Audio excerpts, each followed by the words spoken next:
안녕하세요, 댕작가입니다. 오늘은 제가 아이패드 프로 2세대 11인치 그리고 프로 크리에이트라는 어플을 사용해서 그림을 그려보려고 하는데요.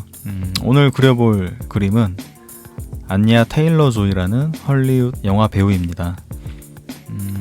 일단 캔버스 크기는 2048 사이즈를 사용을 했고요. 그리고 스케치는 프로 크리에이트 펜슬, 기본 연필이죠. 프로 크리에이트 펜슬을 사용을 했고요. 나중에 채색을 할 때는 에어브러쉬에 있는 미디움 혼합이라는 브러쉬를 사용했으니까 이 점 참고해 주시면 좋을 것 같습니다.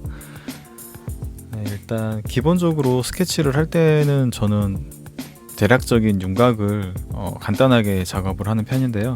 밑그림을 그리는 방법은 개인마다 자기가 원하는 스타일이 다 있기 때문에 어떤 게 정답이다라고 딱 단정 지을 수는 없을 것 같아요. 저 같은 경우는 전체적인 형태를 한번 그려보긴 하지만 눈을 가장 기본적인 기준으로 잡는 편입니다.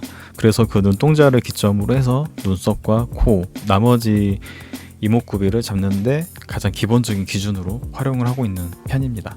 물론 그렇게 기준을 잡다 보면 하나가 틀어지게 되면 나머지 부분들까지 연쇄적으로 다 틀어지는 약간 그런 단점이 있긴 하지만, 여러분들이 그림을 그리실 때 자기가 어떤 식의 기준으로 처음에 밑그림을 그리는 게 편한지, 더 잘 표현이 되는지에 대해서 자기한테 맞는 스타일을 알아내는 과정이 있으면 좋을 것 같아요. 일단 저 같은 경우는 이런 식으로 눈동자 위주로 기준을 잡아서 작업을 하는 편입니다.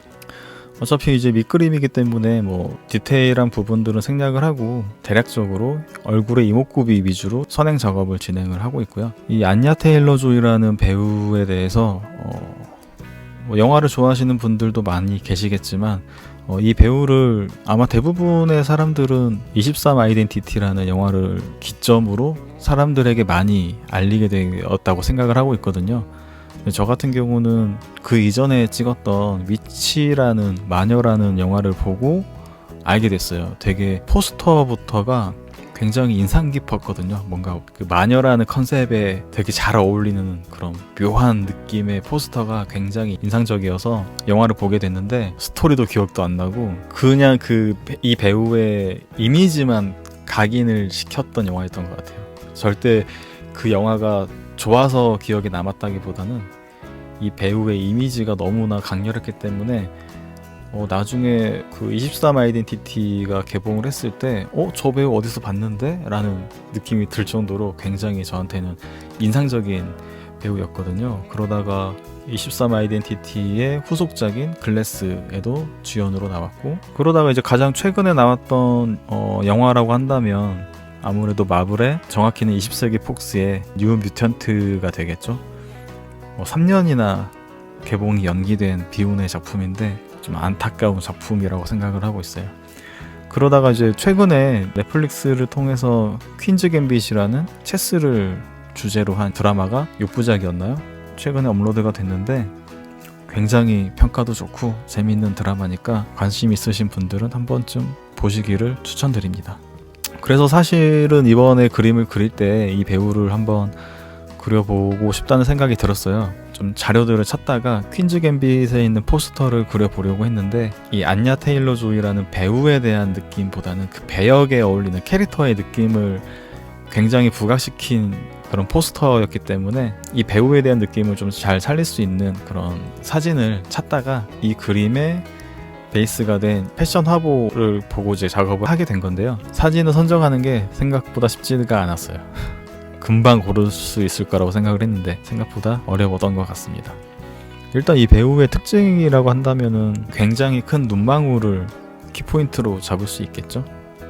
배우 얘기를 하다가 그림이 굉장히 많이 진척이 됐는데, 제가 머리카락을 그릴 때는 초반에는 지저분하게 나올 수밖에 없어요. 머리카락이 보완을 한다라는 생각을 가지고 지저분하고 뭔가 정리가 안 된 느낌이긴 하지만 일단은 계속 진행을 하고요. 이런 뭔가 곡선이 많이 들어간 머리카락을 그릴 때 한 번에 그 라인을 그리려고 하시면 절대 아마 처음에는 그 라인이 잘 나오지 않을 거예요. 그래서 저처럼 자기가 잘 그리는 라인이 나오는 각도를 잡고서 각도별로 끊어서 작업을 하시면 자세히 보면은 그 이음새가 어색하게 보일 수는 있는데 그게 자기가 한 번에 그런 완만한 곡선이 제대로 나오지 않는다면 물론 그 부분을 연습을 하는 것도 도움은 되지만 이런 식으로 끊어서 하나의 선인 것처럼 이어주는 작업을 하는 것도 방법이라고 말씀을 드릴 수 있겠습니다. 이제 반대쪽 머리카락도 그려주는데요. 컬이 많은 머리카락을 그릴 때는 사진과 똑같이 그린다라고 접근을 하게 되시면 눈앞이 캄캄할 거예요. 이걸 어떻게 표현을 하지, 어떻게 다 따라 그리지 라는 막연함이 생길 수밖에 없는데 이거를 똑같이 그린다는 생각을 일단 하지 마시고 전체적인 형태만 내가 가져가고 나머지 그런 세부적인 표현은 자기만의 스타일로 좀 적당히 얼버무려야겠다라는 생각으로 접근을 하시는 게 좋을 거예요. 그래서 저 같은 경우는 그 면의 형태를 먼저 좀 파악을 해서 가장 기조가 되는 라인을 이런 식으로 잡아 주시고요. 그리고 나서 그 면 안에 이렇게 형태를 잡아 놓은 면 안에다가 세세한 디테일을 나만의 길을 만드는 거죠. 나만의 라인을 만들어 간다고 생각을 하시는 게 좀 더 수월하실 거예요. 원본에서는 이런 식의 형태감은 있지만 내부에 있는 디테일한 헤어 컬들은 이렇진 않거든요. 하지만 우리가 작업을 할 때 어떤 작품을 만드는 그런 대단한 작업을 하는 게 아니잖아요. 그래서 자기만의 스타일로 이거를 좀 승화하는 것도 굉장히 중요하다고 생각을 해요. 자기만의 합리화일 수도 있긴 하지만 이런 과정이 있어줘야 나중에 더 디테일한 작업도 할 수 있거든요. 그래서 저 같은 경우는 이렇게 면 단위로 흐름을 쪼개주시고 그 안에서 하나씩 디테일을 잡아주는 스타일을 주로 사용하고 있습니다. 보시면 아시겠지만 지금은 굉장히 선이 거칠어요. 되게 뭔가 깔끔하지도 않고 지저분하죠.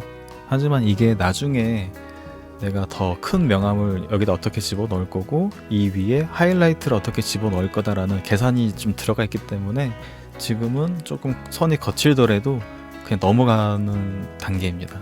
일단은 여러분도 작업을 하실 때 자기만의 어떤 그런 계획을 어느 정도는 가지고 계시는 게 좋아요. 똑같이 그림을 그리는 상황이 오더라도 이 부분은 이렇게 내가 작업을 해야겠다라는 그런 최소한의 계획성이 있어야지만 장기적으로 작업을 하실 때 그림을 하나 완성하는데 한두 시간에 끝나는 그림이 아니잖아요. 그렇기 때문에 긴 호흡으로 그림을 그려야 되기 때문에 이번 그림은 이거를 중점적으로 표현을 해야겠다. 약간 이런 식의 자기만의 그런 규칙, 목표를 가지고 작업을 하시는 거를 저는 추천을 드립니다. 일단 저 같은 경우는 이번 그림에서 포인트를 주고자 했던 부분은 머리카락에 대한 그런 물결처럼 찰랑거리는 그런 웨이브 중점을 두기로 했고요. 그래서 이번 작업에서는 선까지 정리를 하게 된다면 아마 몇 날 며칠 더 걸렸을 수도 있을 것 같아요.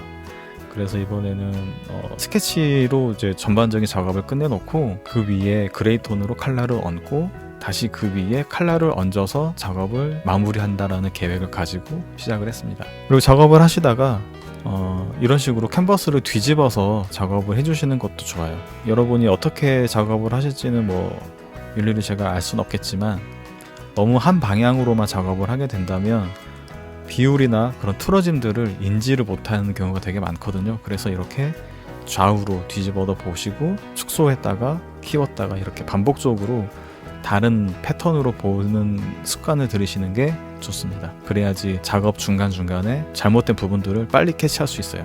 자, 이렇게 스케치가 얼추 끝이 났고요. 기본적으로 아까 제가 말씀드렸던 에어브러쉬로 간단한 명암을 집어넣기 시작을 합니다. 일단 그레이 톤으로 작업을 시작을 했어요. 이제 나중에 여러분들이 컬러를 쓰는 게 좀 아직 익숙치 않으시다면 처음에 접근을 하실 때 이렇게 그레이스케일로 명암 위주로 명암에만 키포인트를 줘서 작업을 시작을 하시는 게 좀 더 수월하실 수 있을 거예요. 그래서 이번에는 이제 제가 명암의 강약에 대해서는 굉장히 어두운 부분까지는 표현을 하진 않았고요. 기본적인 음영과 그런 형태감만 잡는 쪽으로 명암을 잡고 있습니다. 제가 아까 말씀드렸던 지금 쓰고 있는 브러쉬가 에어브러쉬 안에 있는 미디움 혼합이라는 브러쉬인데요. 이제 이게 원래 있었나? 이번에 업데이트되고 추가가 된 건지 원래 있었던 건지 모르겠는데 초보자분들에게는 굉장히 사용하기 쉬운 브러쉬인 것 같습니다. 그런 자연스러운 그라데이션을 표현을 하고자 하시는 분들에게는 이 브러쉬가 굉장히 초보자들에게도 쉽게 표현할 수 있는 그런 브러쉬인 것 같으니까 추천을 좀 드릴게요.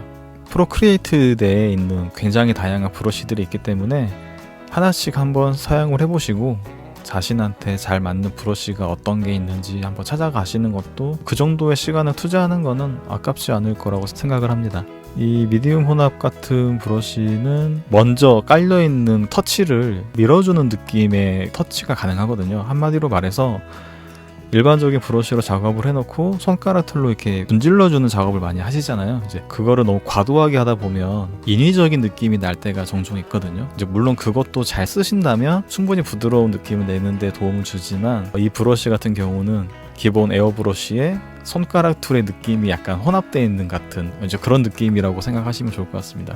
이번 작업에서는 에어 브러쉬는 그거 하나로만 작업을 진행을 하고 있고요. 이제 아까쯤에 제가 말씀을 드렸던 것처럼 머리카락에 부족했던 그런 음영 표현들을 이런 식으로 레이어를 하나 더 추가를 해서 더 깊이감 있는 명암을 잡아주는 작업을 진행을 해줍니다. 헤어에 대한 표현을 작업을 할 때 거기서 모든 걸 끝내려고 하다 보면은 제풀에 지쳐 버릴 수도 있어요. 그래서 이런 추가적인 브러쉬와 추가적인 레이어 옵션을 활용해서 작업을 하신다면 좀 더 수월하게 작업을 하실 수 있을 겁니다.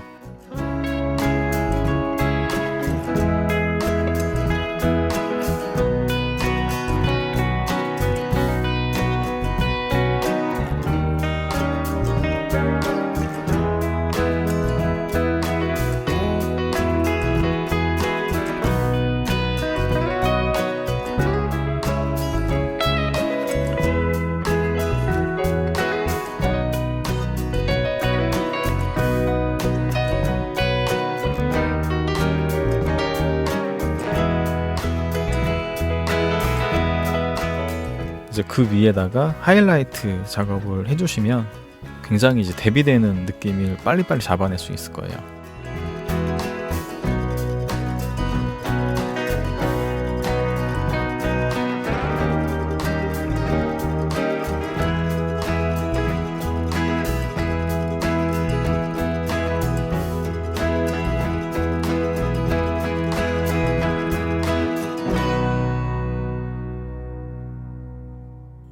너무 이제 칙칙하니까 바탕화면 컬러를 한번 깔아볼게요. 그리고 피부톤을 잡아주시고요. 바탕화면으로 분위기를 한번 잡아주고요. 립스틱을 칠해줍니다. 원래는 이 정도에서 끝내려고 했었어요. 이제 입술로 컬러의 포인트를 딱 주고 마무리를 지으려고 했는데 좀 하다 보니 좀 욕심이 좀 생겨서 좀 다른 쪽의 디테일도 좀 넣고자 하는 생각이 좀 들더라고요. 그래서 피부 쪽까지 더 진행을 하기로 했습니다. 일단은 디테일이 빠져있던 속눈썹을 작업을 더 추가로 작업을 해주고요. 피부톤을 이렇게 잡고 머리카락도 포인트를 줬습니다. 원래 이제 안냐 테일러조이 머리카락은 이 색깔은 아닌데, 그러니까 원본은 갈색 빛이 도는 차분한 헤어 컬러였는데 이번에 좀 강렬한 느낌을 주려고 머리카락과 입술색을 비슷하게 레드톤으로 세게 잡아줬고요. 여기 보시면 아시겠지만 그 옷 부분의 이런 라인 같은 경우도 선 정리를 그렇게 막 디테일하게 하지 않았어요. 전체적으로 그림을 봤을 때 여기까지 다 정리를 해준다면 물론 더 좋겠지만 아까 말씀드렸듯이 우리가 뭐 이걸로 뭐 예술 작품을 하는 건 아니기 때문에 중요하지 않은 부분에 대한 디테일은 과감하게 생략할 줄도 알아야 돼요. 이거는 핑계일 수도 있긴 하겠지만요. 이제 빠졌던 추가적인 이런 하이라이트 부분, 머리카락과 광대 이런 부분들의 하이라이트를 한번 더 잡아주고요.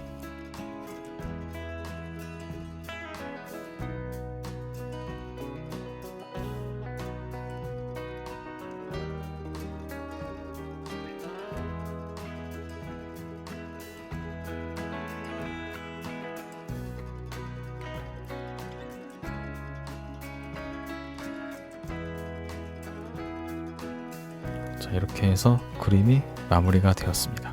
제가 유튜브 채널을 하면서 주로 강아지랑 고양이 그림만 주로 그림을 그리다가 이렇게 사람을 또 오랜만에 그리다 보니까 재미있는 것 같기도 하고 어색하기도 하고 그러네요.